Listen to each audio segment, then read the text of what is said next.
Hi, my name's Di Brown. I'm a Chartered Accountant and Business Advisor with SRJ Walker Wayland. I have over 20 years experience working in the SME market with a wide variety of clients across a very broad range of industries. But my passion is education and educating business owners such as yourselves on the importance of planning for success and working with you to develop strategies and assist with the implementation of your strategies and action items to achieve your business growth and profitability goals. So we all know that profit is the lifeblood of any organisation. So today I'm going to be giving you some practical tools and tips on how you can improve your business profitability and give your business that little bit of a profit transfusion.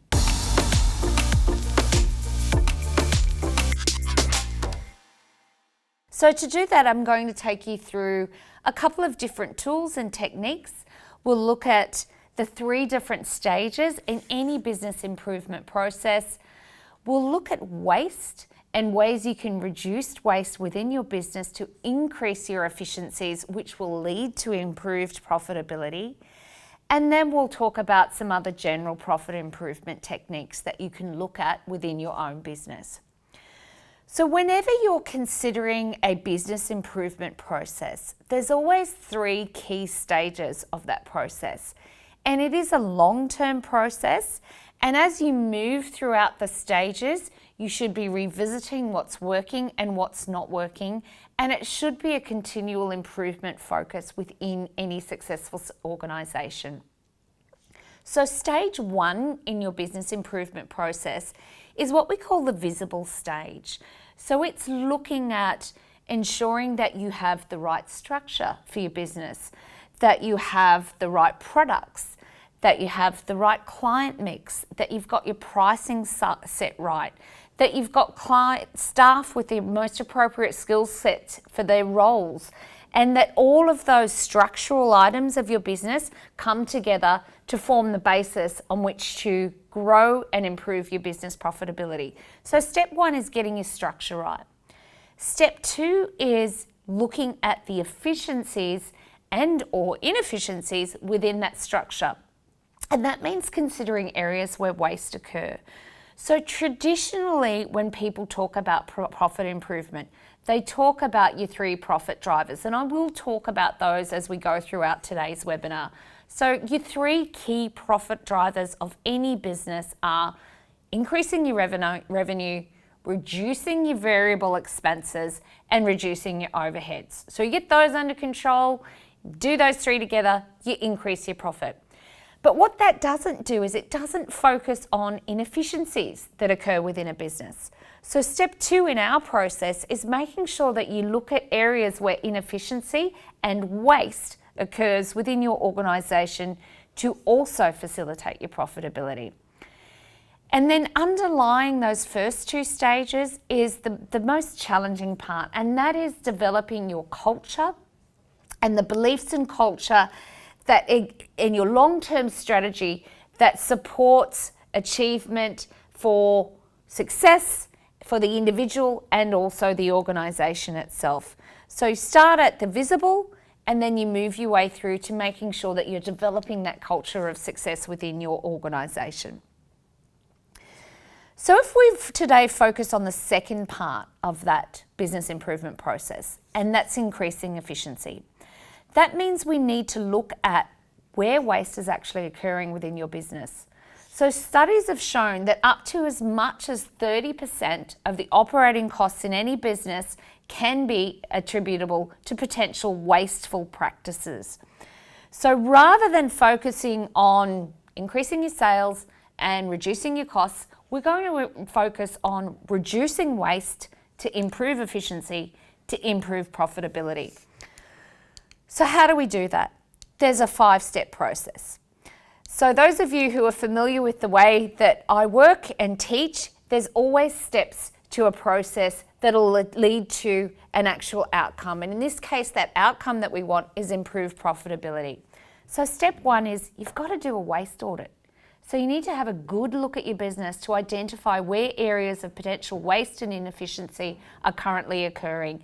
And I'll take you through those 7 key waste areas in today's webinar. Second thing you need to do is you need to rate and prioritize areas where you can get efficiency increases on a reasonably quick basis to develop your momentum, and then you move to step 3. So you prioritize which are the 3 to 5 key waste areas you're going to focus on. You move to step 3, which is you develop your teams. So who is going to be responsible for achieving this reduction in waste and increasing efficiency?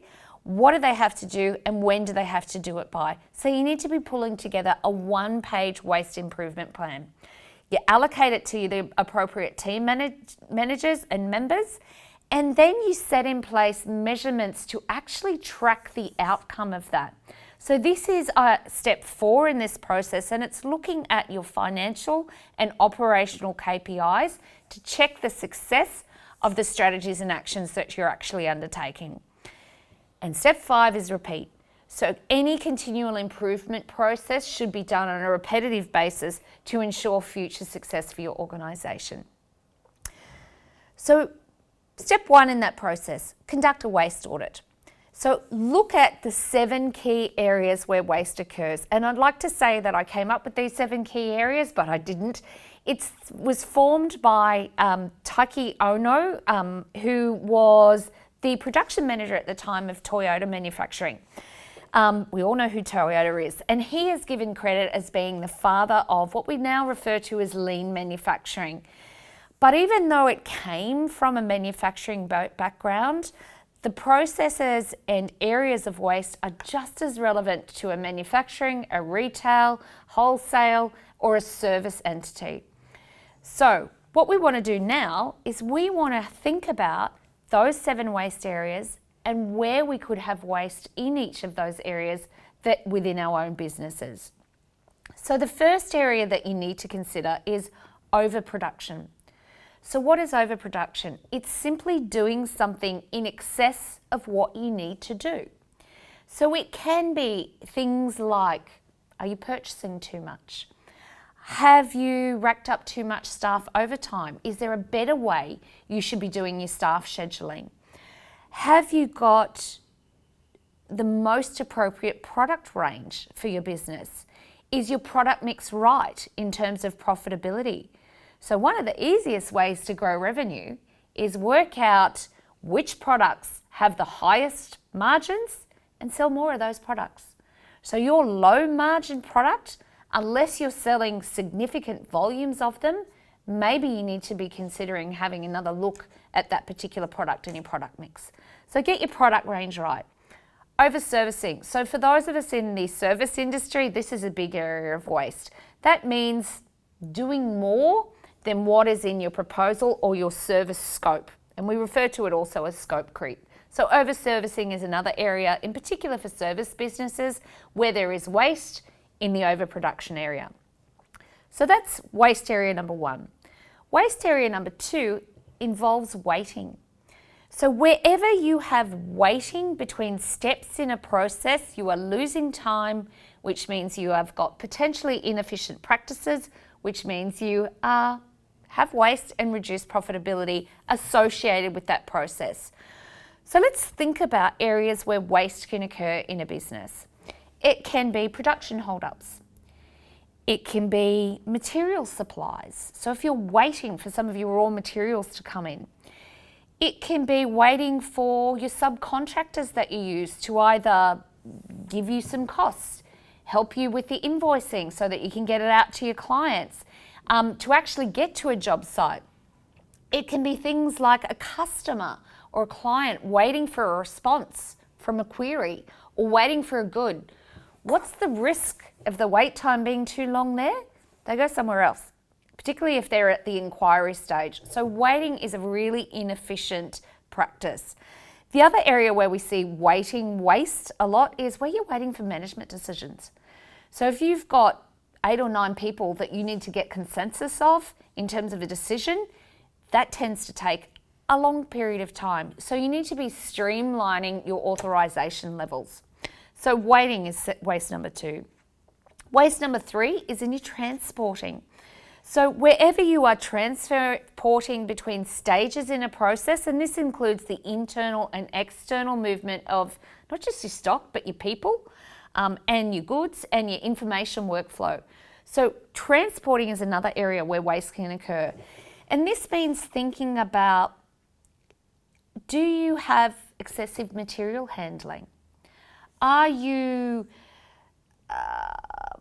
do you have appropriate layout in your factory and office to minimise movement throughout your office or your factory site?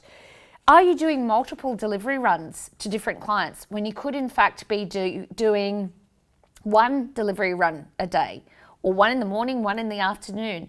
Are you using the most appropriate method of transport? So for example, are you using independent couriers? Have you done a cost-benefit analysis to work out whether it's cheaper and more profitable for your business to actually purchase a delivery truck?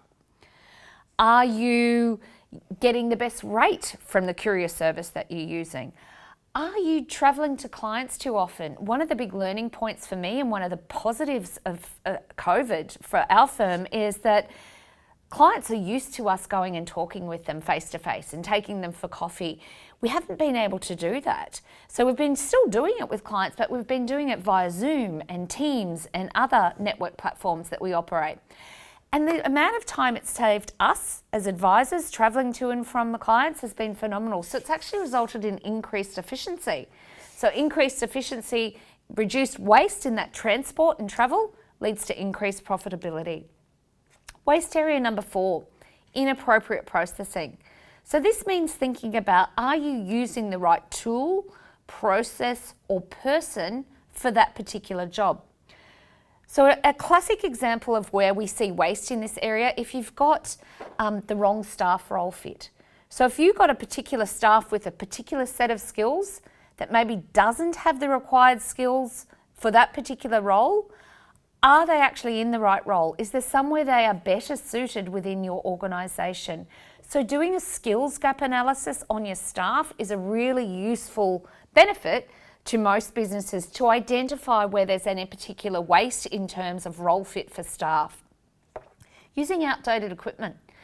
You should be making sure that you're using the most appropriate, cheapest, reliable and innovative piece of equipment that you can for that particular job. Another area where I see waste a lot is if you have a sales force, for example, or a sales team, and those sales team are doing admin procedures, that is a big waste in any organisation. Those sales staff are particularly skilled at what they do, which is generating business and dollars in the door. Don't bog them down with particular admin work that can be done by a more appropriate person, potentially at a much lower salary rate. So make sure you've got your skills matched up to the role. And the other thing is documented systems and processes. So where you don't have adequate documentation and you have staff changes or part-time job workers, etc., wherever there's any recreation of a process or a system, there is waste. So make sure that you're considering that you have all your processes, procedures and documentations in place that are efficient and documented to be able to reduce any double up or processing time. Area number 5 is where you've got unnecessary inventory. And bear in mind, the more stock levels you have, the more cash you have tied up. Cash is the lifeblood, as is profit, of any successful organisation. So we need to be making sure that we've got our inventory levels just right so that we're not stocking too much stock. So that means reviewing your raw material purchases, making sure that you've got your finished goods out the door, that your process billing throughout, that you've minimising your work in progress if you're a service organisation. So don't be holding too much stock.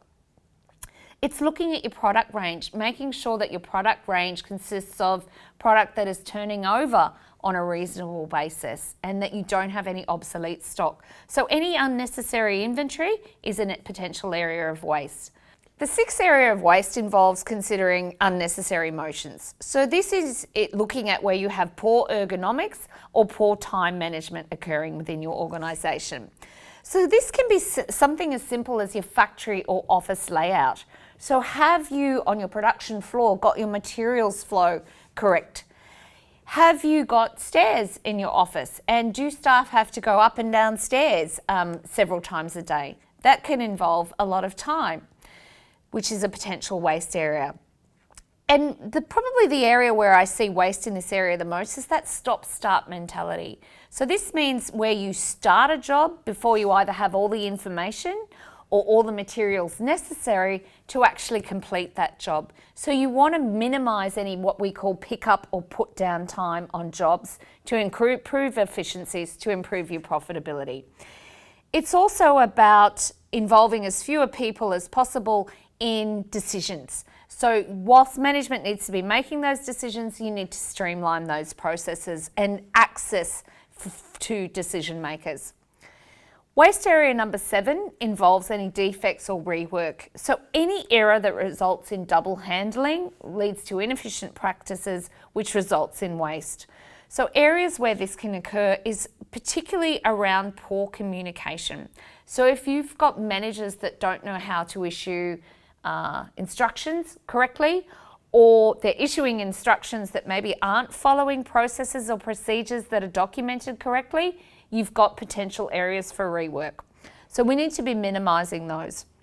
Where computer input errors is another big one. I've got a manufacturing client that recently made a whole batch of the wrong collar grout that had to be scrapped simply because the operator at the time entered the wrong code when they were doing the mixing for that particular piece of grout.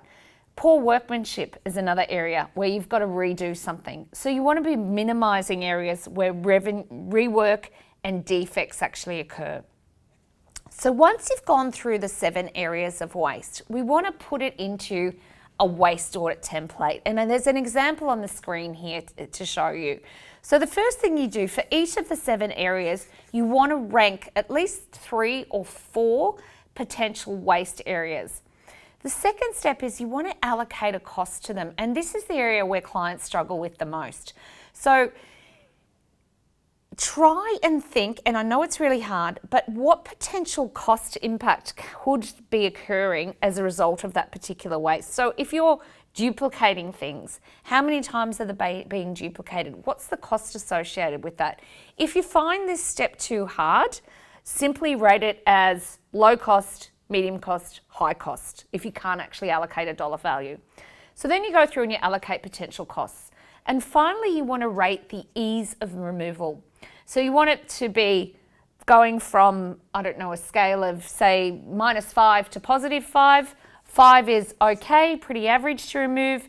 -5 is really hard to remove. +5 is it's really easy to remove.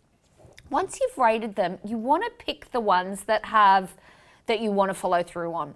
And they need to be the ones that have the easiest rate of removal with the highest dollar value attached. And the reason we want to focus on 3 or 4 and the easy ones first is human nature, once you start building some momentum and getting some success and some runs on the board, people are more willing to buy in and then start to tackle the harder programs and the harder projects. So you start with 3 or 4 easy ones first and you work your way through those.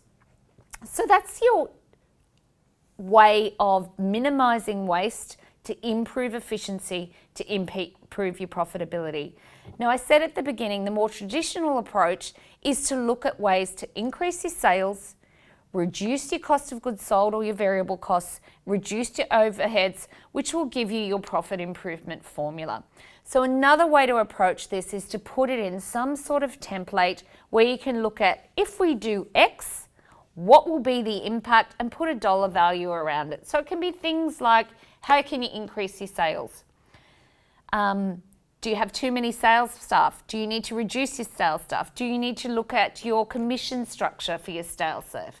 How can you decrease your overheads expenses? Do you need to reduce some salaries? Can you reduce your warehouse size to hold less stock, have less inventory tied up, which is better for your cash flow? If you're looking at increasing your sales, can you do some clustering? So what does that mean? Can you sell different product packs together? Can you reduce some of your variable expenses? So going through some of the more traditional means with your advisors to look at ways you can increase sales and reduce your costs will also improve your profit. Whichever approach you take, and it's always good to have a mix of the two, you need to be forming your detailed strategies and action items, allocating them to your teams with some implementation dates and responsibility, some accountability in the form of KPIs to measure the impact of that potential profit improvement strategy, so both financial and operational KPIs, and you need to be repeating your cycle. So in terms of profit improvement, it's a continual improvement for your business, and I hope today's webinar has given you some examples and some ideas on things that you can go and do in your own business to give your own business that profit transfusion it might need. Thank you.